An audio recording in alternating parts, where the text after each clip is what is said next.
My self professor doctor Deepak Singh, allied science specialist. आज एक topic deal कर रहे हैं जो मोस्ट कॉमन टॉपिक्स है कंट्रासेप्शन या कंट्रासेप्टिव। देखिए इसका मतलब क्या होता है। कंट्रा मीन्स होता है रोकना, प्रिवेंट करना। सेप्शन मतलब होता है फर्टिलाइजेशन, यानी कि फर्टिलाइजेशन किसको बोलते हैं।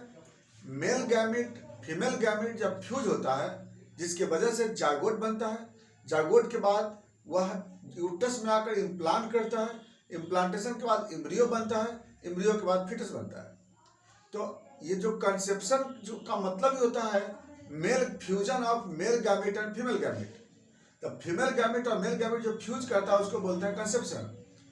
और कंसेप्शन जब होगा तो प्रेगनेंसी होगा, प्रेगनेंसी होगा तो फिर फिटस होगा। इसी प्रेगनेंसी को रोकने के लिए, यानी कंसेप्शन को रोकने के लिए, प्रेगनेंसी को रोकने के लिए जो प्रोसेस होता है उस प्रोसेस को हम कंट्रासेप्शन बोलते हैं। और जिस मेथड से हम कंसेप्शन को रोकते हैं उस मेथड को कंट्रासेप्टिव बोलते हैं। यहां तक तो समझ में आ गया होगा।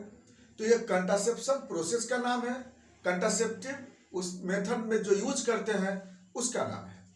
आइए बात करते हैं, अगर एग्जामिनेशन में आता है तो कैसे कैसे इसके बारे में लिखेंगे हम लोग, ऐसे समझना भी इसके बारे में है। तो कंट्रासेप्टिव जो होता है वह दो तरह के होते हैं, यानी हम इसको रोकने के लिए दो तरीका यूज करते हैं। एक होता है टेम्पोररी,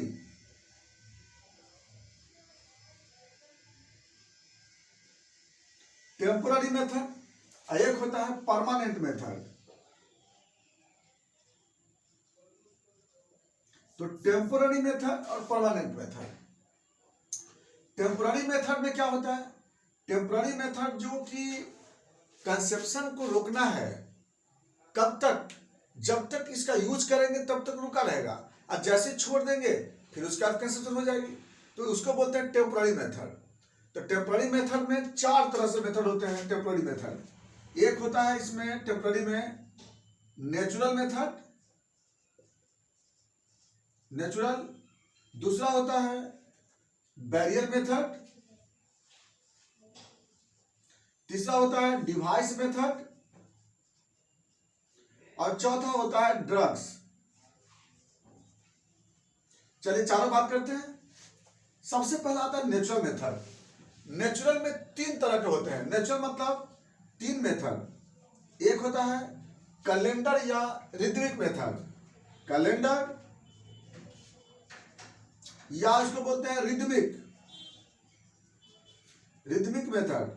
दूसरा होता है इसमें सेकेंड में एक्सटर्नल इजाकुलेशन मेथड, या फिर उसको बोलते हैं सीमेन इंटरप्टेड मेथड बोलते हैं उसको, यानी कि एक्सटर्नल सीमेन विड्रॉल मेथड, एक्सटर्नल सीमेन विड्रॉल मेथड। और तीसरा नंबर पे है लैक्टेशन, लैक्टेशन।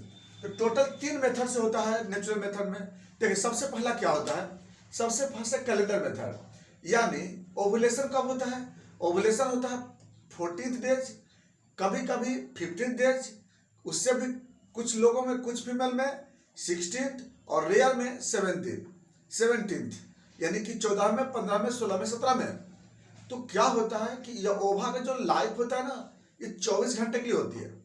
तो हम उसका अच्छा, अगर बाय द वे स्पर्म अगर इंटर करता है, अगर यूट्राइन ट्रैक्ट में, तो वो लगभग 48 घंटा तक वो लाइव रहता है। तो ओवुलेशन से 2 दिन पहले, ओवुलेशन के 2 दिन बाद तक क्या करना होता है, वहां पे जो क्वाइटस है उसको रोकना पड़ता है। उस समय या तो दूसरा मेथड यूज कर सकते हैं, तो उस समय जो होता है वो क्वाइटस को रोकना पड़ता है। तो ये कब से कब तक होगा, तो मेंस जब आता है ना उसको हम पहला दिन बोलते हैं। तो उससे लेकर 12वें दिन से लेकर के और 19वें दिन तक क्या होता है, कंसेप्शन को रोकना पड़ता है, यही सेक्सुअल इंटरकोर्स को वहां पर रोकते हैं। यह कौन सा मेथड हो गया, कैलेंडर मेथड। तो इसमें फर्टिलाइजेशन अगर बाद में इसको रोकते हैं तो इसमें फर्टिलाइजेशन नहीं होगा अगर। और तो यह जो इस एज में, इस जो समय होता है ना 14th, 15th, 16th, 17th, इसी समय ओवुलेशन होती है। तो 2 दिन पहले और 17 दिन के 2 दिन बाद तक, इतना दिन तक सेक्सुअल इंटरकोर्स को अवॉइड करते हैं। ये हो गया कौन सा मेथड मेरा, कैलेंडर या रिदिंग मेथड। दूसरा होता है एक्सटर्नल सीमेन इजाकुलेशन मेथड। इसमें क्या करते हैं, सेक्सुअल इंटरकोर्स के समय क्या होता है कि जस्ट इजाकुलेशन से जस्ट बिफोर इसको genital tract, female genital tract से बाहर में इसको क्या किया होता है, इजाकुलेट किया जाता है। एक मेथड यह है, लेकिन इसका डिमेरिट्स है। जैसे पहला का डिमेरिट्स क्या है कैलेंडर मेथड का, कि अगर by the dysfunction type bleeding होंगे तो उसमें आपको पता नहीं चलेगा। इसका जो डिमेरिट्स मेथड क्या है कि फ्यू ड्रॉप्स भी अगर सीमेन रहेंगे तो उसकी वजह से फर्टिलाइजेशन हो सकता है। थर्ड होता है लैक्टेशन मेथड, यानी कि जितना दिन तक ब्रेस्ट फीडिंग कराएंगी उतना दिन तक या ये फर्टिलाइजेशन होने की चांस नहीं होती है। क्यों कि जितना दिन तक ब्रेस्ट फीडिंग कराती हैं उतना दिन तक क्या होगा, प्रोलैक्टिन हार्मोन बनता है। अब प्रोलैक्टिन हार्मोन कहाँ से बनता है, पिट्यूटरी ग्लैंड से। उसको स्टिमुलेट करता है पीआरएच। अब पीआरएच जब निकलता है तो जीएनआरएच को डिप्रेस कर देता है, और जीएनआरएच से ही तो एफएसएलएच बनता है। तो ये आपको हो गया कौन सा मेथड, ब्रेस्ट फीडिंग मेथड बोलते हैं या लैक्टेशन मेथड बोलते हैं। तो ये तीन तरीका होता है, कौन सा, नेचुरल मेथड। अब बात करते हैं बैरियर मेथड। तो बैरियर मेथड में चार तरह से होते हैं। बैरियर मेथड में चार गो, कौन कौन से चार मेथड होते हैं। चार में एक होते हैं, सबसे पहला male condom method, male condom method. दूसरा होता है female condom method, female condom method. तीसरा होता है डायफ्राम,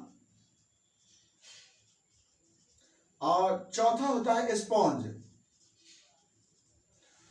स्पॉन्ज एक अलग से पांचवा मेथड जो होता है ना, वो स्पर्मिसाइडल क्रीम जो होता है ना, उसको यूज किया जाता है। नॉन ऑक्सिल करके आता है वह केमिकल एक्स, ये स्पर्मिसाइडल क्रीम आता है, उसको भी यूज कर सकते हैं। तो इसमें क्या होता है, सबसे पहला कॉन्डम मेथड। इसमें क्या होता है, जो मेल होता है ना, मेल कॉन्डम मेथड, इसको यूज कर सकते हैं।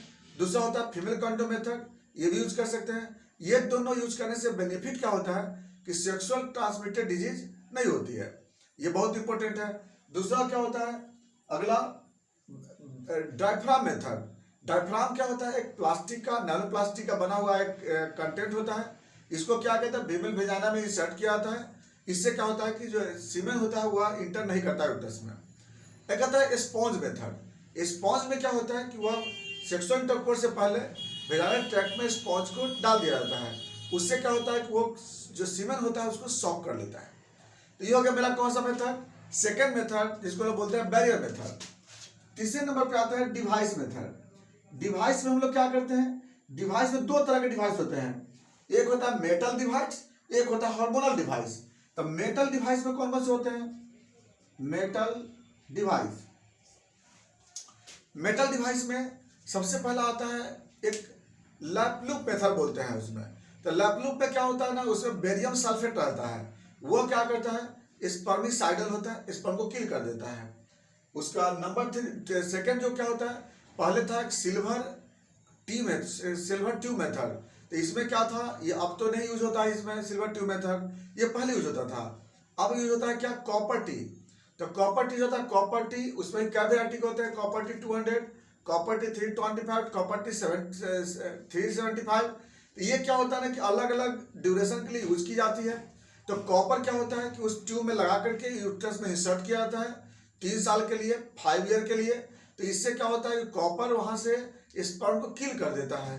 तो ये मेरा कौन सा मेथड हो गया, अगला डिवाइस मेथड।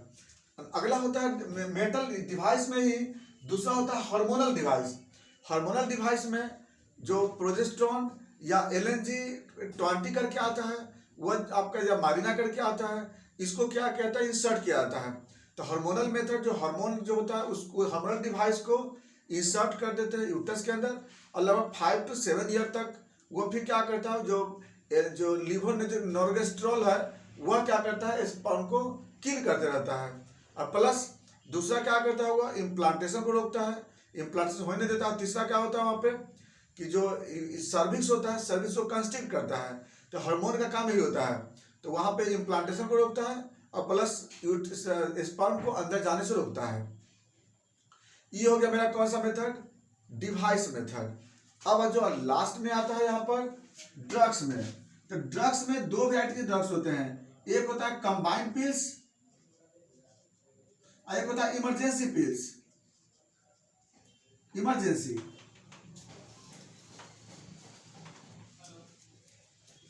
तो एक कंबाइंड पीस होता है, एक इमरजेंसी पीस होता है।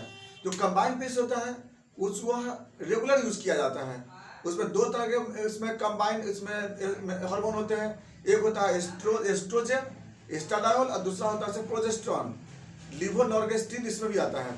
इसको क्या होता है, जो रेगुलर वे में यूज किया जाता है, जो कि कई नाम से आता है, ओवरल करके आता है या मालायन के नाम से आता है, तो उसको बोलते हैं कंबाइंड पीस। इसमें 21 टैबलेट हार्मोन के होते हैं और 7 टैबलेट इसमें आयरन के होते हैं जो ब्राउन कलर का होता है। तो इसको डे बाय डे उसको यूज करते हैं इसको हम लोग। अगर बाय द वे इसमें एक दिन अगर मिस करता है टैबलेट तो अगले दिन इसको 2 टैबलेट लेना पड़ता है। इसका साइड इफेक्ट है लेकिन बहुत कम इसका साइड इफेक्ट है। दूसरा होता है इमरजेंसी पिल्स। इमरजेंसी पिल्स में आपको अनवांटेड 72 करके आता है या लीवोनॉर्गेस्ट्रोल का जो हाई पावर उसमें ड्रग्स होते हैं, जो कि ये 72 72 घंटा के अंदर में अगर बाय द अनप्रोटेक्टेड सेक्स अगर ओवुलेशन के समय अगर होता है, ओवुलेशन के समय अगर अनप्रोटेक्टेड सेक्स होता है तो उस समय इसको यूज किया जाता है 72 आवर्स के अंदर। अब जो ये तो हो गया मेरा कौन सा मेथड, ये सब बता दिया आपको हम लोग जो टेम्पोररी मेथड है। अब आते हैं परमानेंट मेथड। परमानेंट मेथड को बोलते हैं सर्जिकल मेथड बोलते हैं। इसमें 2 तरह के होते हैं। एक होता है जो मेल के लिए यूज किया जाता है उसको बोलते हैं वेसेक्टोमी, जो दूसरा होता है फीमेल के लिए यूज किया जाता है ट्यूबेक्टोमी। तो पहला है वेसेक्टोमी। वेसेक्टोमी किसको बोलते हैं?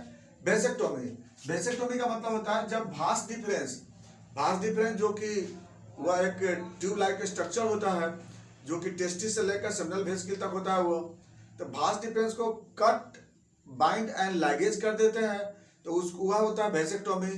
दूसरा होता है ट्यूबेक्टोमी। ट्यूबेक्टोमी जो बोलते हैं कि फीमेल के फेलोपियन ट्यूब को बाइंड करके कट करके लाइगेज कर देते हैं दोनों तरफ से, उसको बोलते हैं हम लोग ट्यूबेक्टोमी। तो इस तरह से पूरे कंट्रासेप्टिव के बारे में समझ में आपको आया। ये कंट्रासेप्टिव जो होता है अलग अलग तरह के मेथड होते हैं। तो ये 2 तरह के हो गए, आपको याद रखना होगा, टेम्पररी एंड परमानेंट।